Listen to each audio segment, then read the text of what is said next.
The embalming process dates back all the way to the Egyptians. They were actually the first culture that created an embalming process. Um, in today's culture, a lot has changed with mortuary science. Um, of course, they no longer mummify uh, bodies today. They preserve the body in order to, have a funeral for those types of purposes. Today I'm going to discuss the embalming process and the Egyptian embalming process. So let's begin by looking at the steps that the Egyptians did. The first thing that Egyptians would do when they were going to embalm a body or mummify a body is they would remove the organs and they would actually place them in jars. They would then fill the body cavity up with sawdust, and then they would rub the body with oils, and they would let the body drain of blood for 40 days. That was to dry out the body and preserve it better. The reason why the Egyptians embalmed was because they believed that in order to gain access into the afterlife, then your body would still have to be physically in contact. Today's time, like I said, is very different. It's evolved a lot since then, and we do it for different reasons. Um, the reason why usually we embalm today is because, um, like I said, for funerary purposes. The first thing that a mortician would do in today's times is they would lay the remains out on a steel or porcelain table.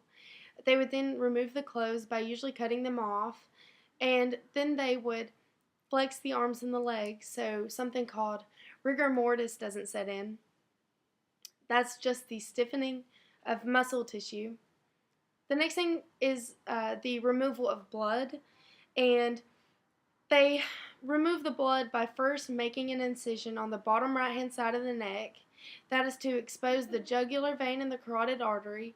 They then place a tube into the vein and the artery. Then they have 3 gallons of formaldehyde-based solution that is put into one of the tubes. That is to circulate the formaldehyde throughout the body, and it is also to push the blood out of the body through the other tube.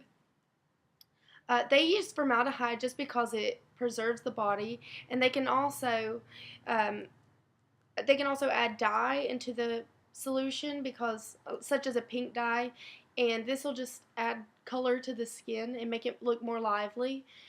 Um, the next thing that they do is something called cavity embalming.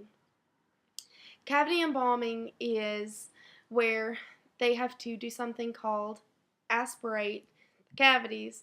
Um, Aspiration is just the removal of blood by suction, and they do this by making an incision above the navel, and they place a tube into the incision.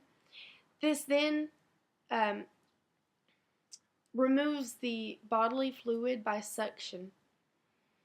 And usually, if a body is, for example, say a body was in a car wreck, um, and say they have a cut, or if they're missing something on their face, such as, for example, a nose, a mortician can actually construct a nose for them by using wax, and they then put makeup on the wax to make it blend into the body, and it looks just like their actual nose. Um, and say a body might possibly have a cut or something on their face, they can actually sew up the cut by using dental floss. So embalming is a very significant part of every culture, and some would say it's interesting to learn about the embalming process. Uh, Thank you for your time. I hope you learned a lot.